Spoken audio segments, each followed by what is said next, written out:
Hey Josh, you and Jerry Cantrell from Alice in Chains are my two guitar heroes. Have you two met at all? Do you have any stories? I do know Jerry. He's a really good guy, and um, I've been going through this Alice in Chains thing myself lately.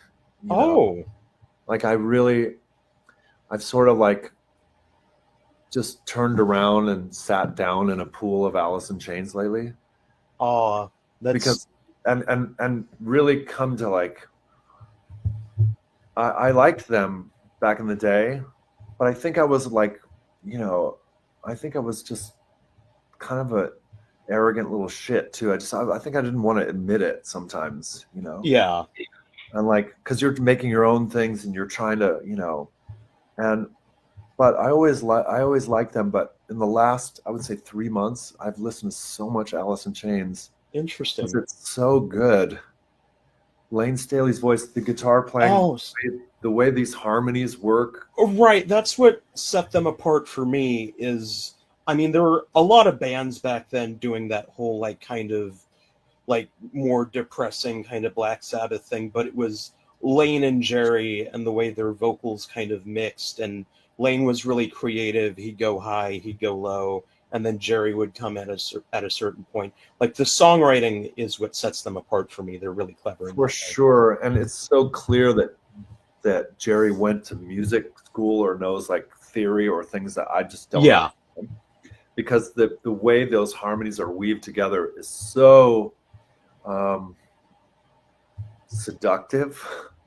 Like yeah, it's so fucking witchy and like I love it so much. I've really like fallen into a deep well like a young boy falls in a well, and it's not water, it's Alice in Chains. I I'm sort of drowning in it lately. I keep looking over to Hillary. I ooh, really I've had a come to Alice moment here because then what I started to do was I started to watch um, footage of them playing, and I had seen them twice back in the day, and hmm, but never really sifted through old footage. And there's one sound check that they did on Lollapalooza, which I just recently watched, and it was of the song "Wood," yeah, and it's so good, and it's so insane. Lane's voice is so, Then I started that dovetail into watching people cover that song. It's sort of like watching someone cover "Smells Like Teen Spirit," where you're like, "Don't do that. Don't do it. You can't sing it. Don't do it." yeah, You know, um, there are certain things you just don't cover. mm, You know, it's like yeah, we're going to do Bob Marley, Led Zeppelin, and and Jimi Hendrix. That's yeah. like just don't do any of that stuff. But um, yeah, I do know Jerry. He's a really good poker player. Oh, Um, yeah, like an actually a good poker player. And okay. I quite enjoy running into them on tour. Um, Uh-huh. yeah, I mean, I don't have any stories per se that are juicy enough to drip all over you, but I